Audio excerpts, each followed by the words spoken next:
Thank you very much. Hi, everyone. I'm Uri, and I'm talking from Greece. So if there's any issues or anything, let me know. But also feel free, like Christian said, feel free to ask me questions during the talk, after the talk. I don't mind stopping. I don't mind. I actually want to hear from you as much as possible. So today I'll talk about GraphQL, but maybe in a bit of a different way that people usually talk about GraphQL. And I'll explain a bit why during the introduction. So first of all, about who I am. I'm a founder of a group called The Guild. If you're using GraphQL already, you might have heard about us already. We develop a lot of popular open source libraries. And we help very large companies, Microsoft, for example, to introduce GraphQL into their systems. So here I'm going to talk about what is our strategy that we use when we introduce GraphQL into an existing system. And here the slides are a bit about like all kinds of tools we use, like GraphQL code generator, GraphQL inspector, GraphQL modules, and others. All those tools are open source and they're built individually for different parts of the stack, because sometimes you want to introduce GraphQL from your backend, sometimes from your frontend. It can be beneficial in many, many ways if you look at GraphQL a bit differently from the classical view that most people are looking at it. For us, we see all those things basically coming together. But we always start somewhere. So even this is why we wrote it in like small individual chunks. And during the talk, I hope to explain why. So let's start with just a small, very short introduction to GraphQL. Also for those that are for those that are already never heard about GraphQL, but also for those that heard about it, in order to kind of like get into the basics, because then we can look at maybe GraphQL a bit differently. So GraphQL is a query language. First of all, we have a schema that describes our data, and that data can be any data. It can come from a remote endpoint, it can come from a file, from a database, but then also the consumer or the client can query for just what they want. So you can see here that you can query for what they want and you get a predictable result.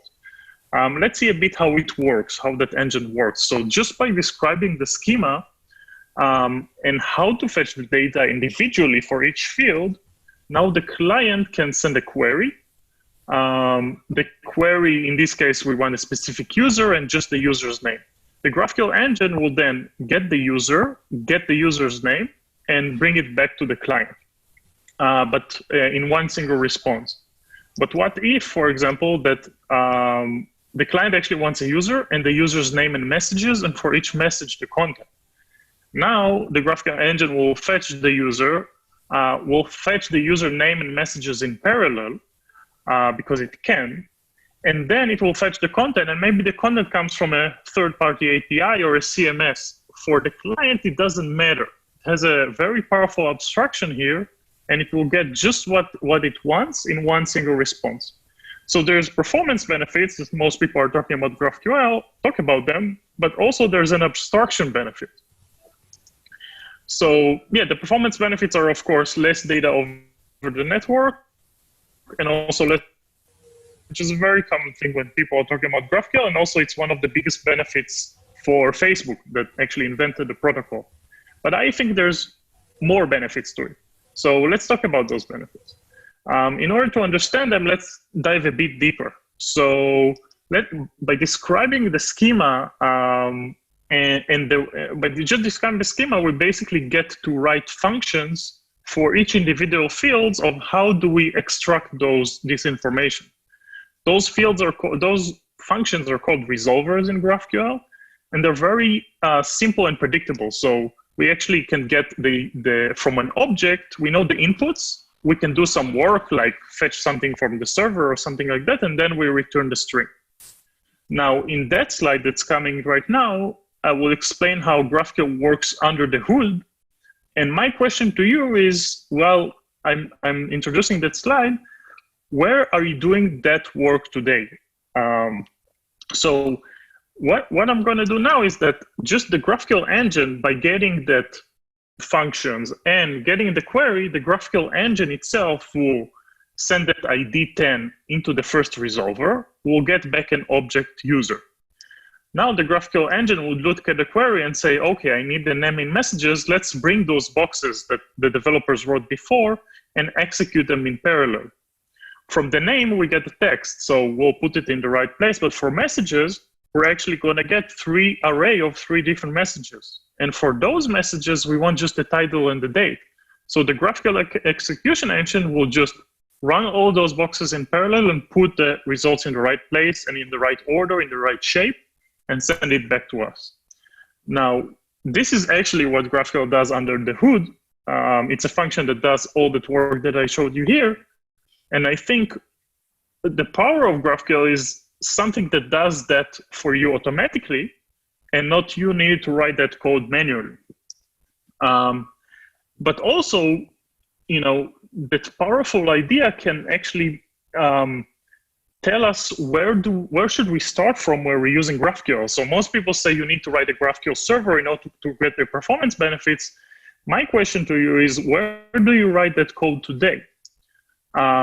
And maybe just start by looking at where you write that code today and replacing that existing code with an automatic code that does that for you with GraphQL. So in most cases where we see, we're coming into like existing companies or existing applications, that code actually today, let's say my very simple, weird mobile app here, when it calls the server, like that logic today, when we use REST, is many times it's happening actually on the client. It can also happen on the server, and then you can it's easier to start on server. But what we see today is that because of many reasons, because the clients could move faster, that logic was actually existing on the client itself. So sometimes, and also for all kinds of directorial or political reasons, it's easier to move faster on the client.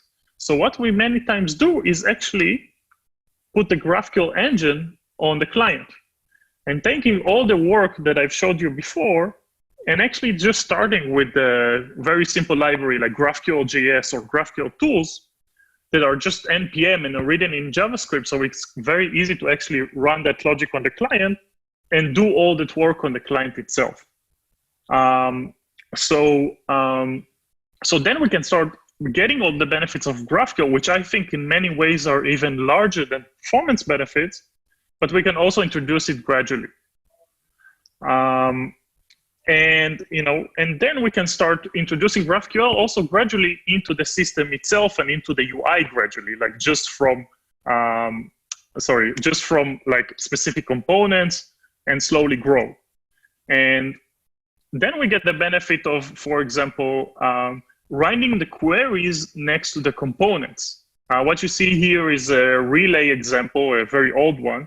But the idea here is that unlike all kinds of concepts that we had before, like a central store or central service in Angular stuff, we can now actually describe the queries next to the UI components themselves and let GraphQL automate a lot of that work for us. What that means is that if I need to introduce a new field or fetch a new field, I don't need to go around changing it in the UI and then changing it in all kinds of other services that might, be shared with other components and you might break them.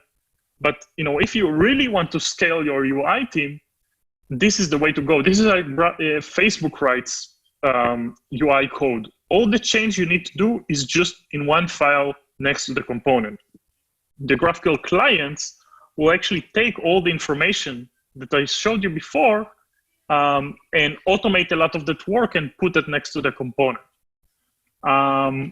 Now, if you think this is like, you think, well, but I thought that GraphQL is actually beneficial for performance reasons. Maybe I don't need all those things when I just going to use it on the client. Here is a blog post for a long time ago from PayPal. We worked with them a bit, and how GraphQL was introduced there gradually.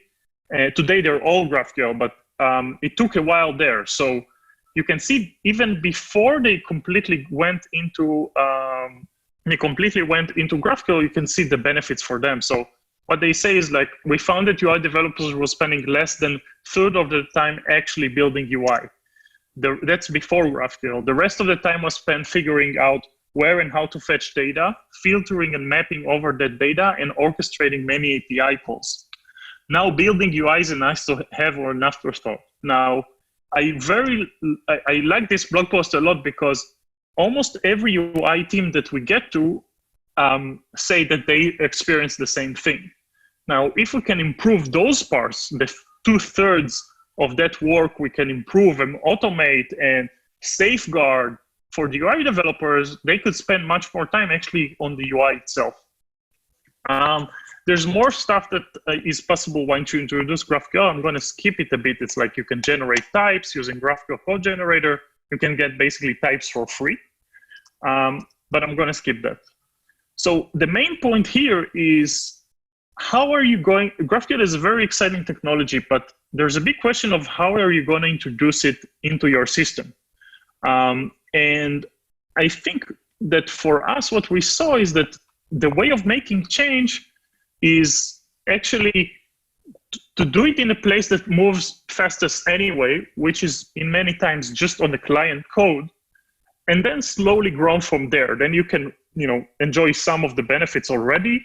You don't need a lot of approvals. You don't need a change in you don't need like a lot of architectural decisions and stuff like that. Like, you don't introduce any new servers to your architecture, but you can start actually proving that this thing actually is valid and get people excited and actually make a lot of progress.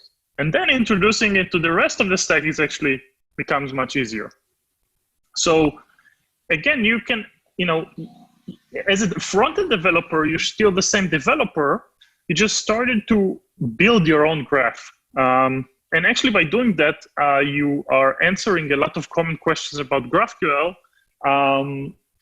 that I think once you think from front-end or from product perspective, those questions are not difficult questions anymore. Like, how GraphQL handles authentication? Well, if it's just on the client, it shouldn't, right? Because the client shouldn't be the one that stops and secure your servers.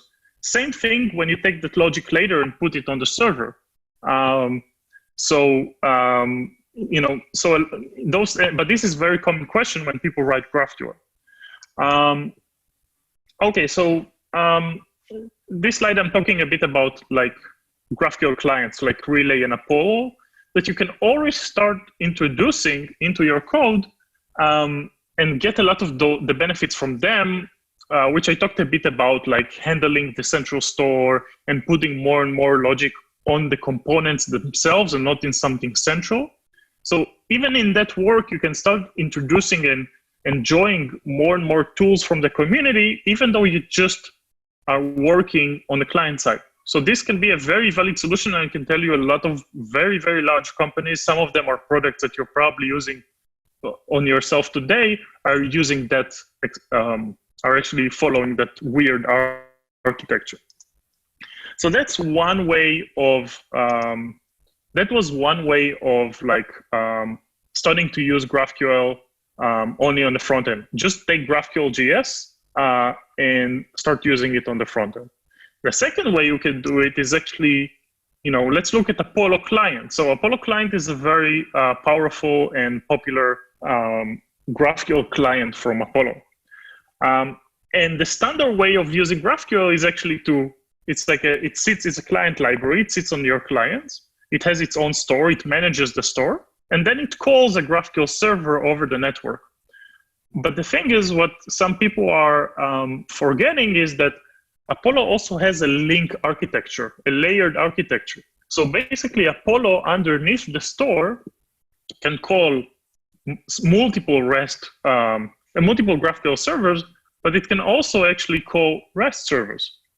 So let me show you how it works. So the link architecture is basically like layers architecture, and you can put whatever logic you want for the incoming and outgoing requests.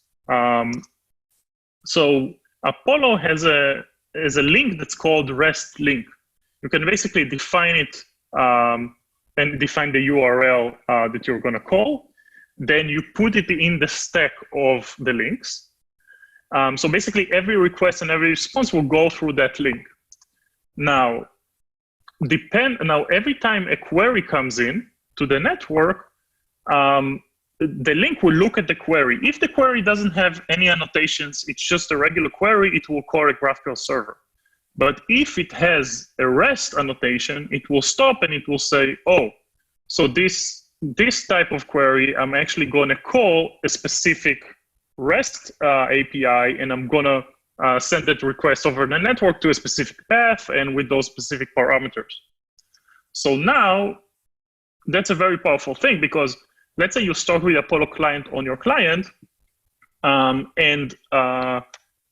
you call REST endpoints. You can gradually now also introduce GraphQL into your stack, because maybe you use just Apollo client and all the calls are going to REST.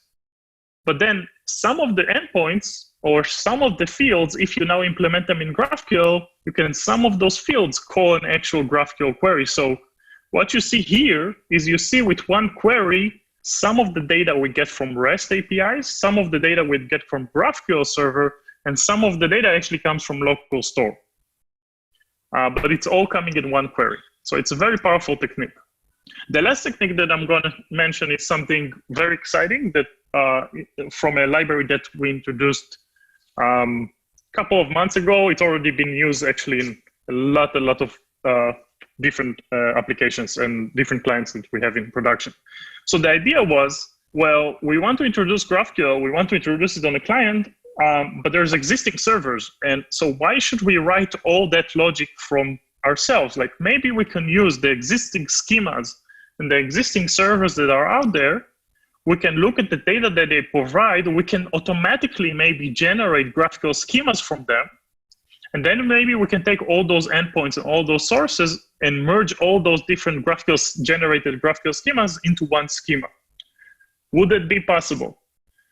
And that's called GraphQL Mesh. That's a library that we introduced a couple of, almost a year ago now.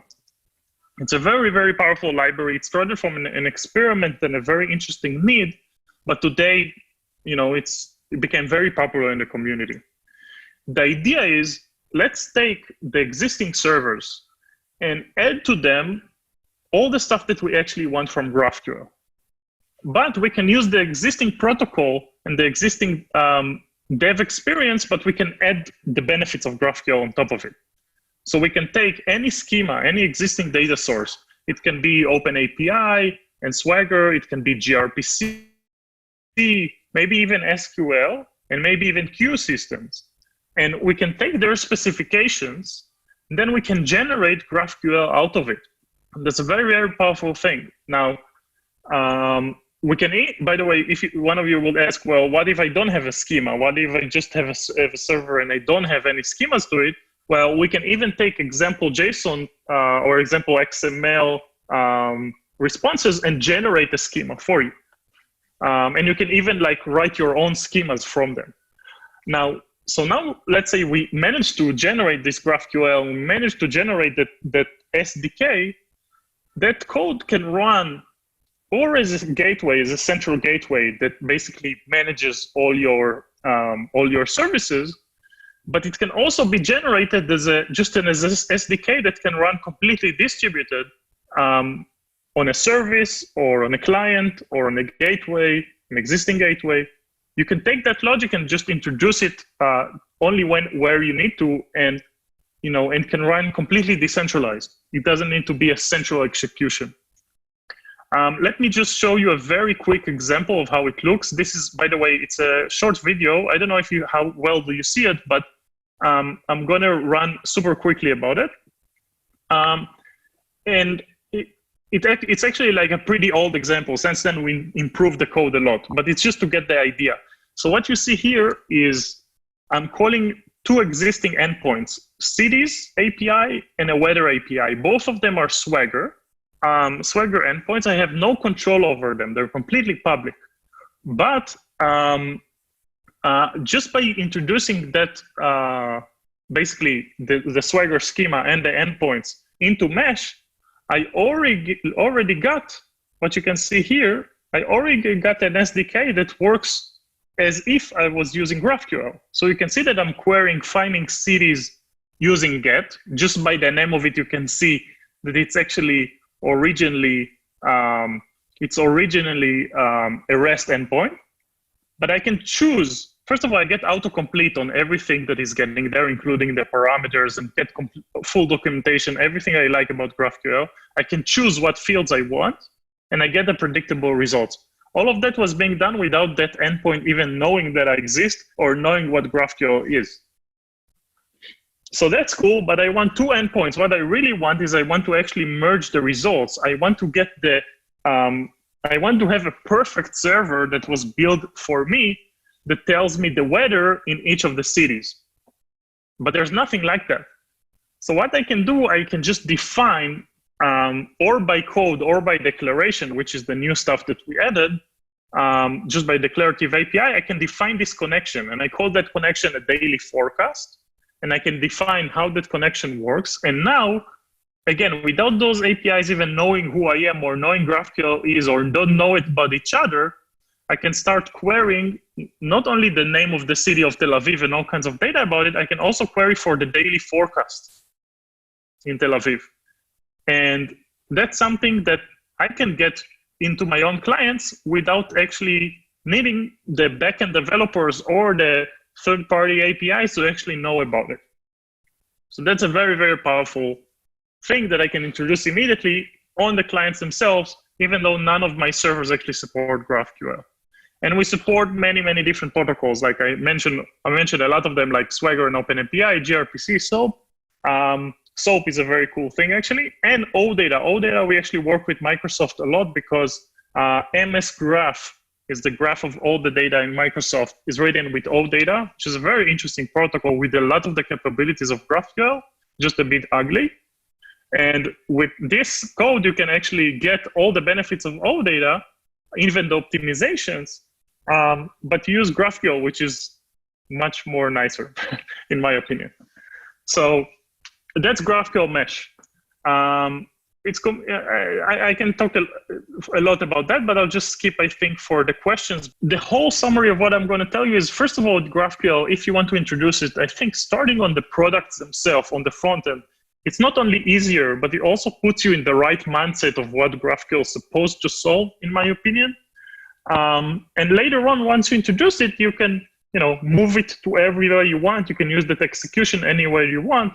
And with tools like GraphQL Mesh, for example, you can start even moving that execution to other services, like service-to-service communication and things like that.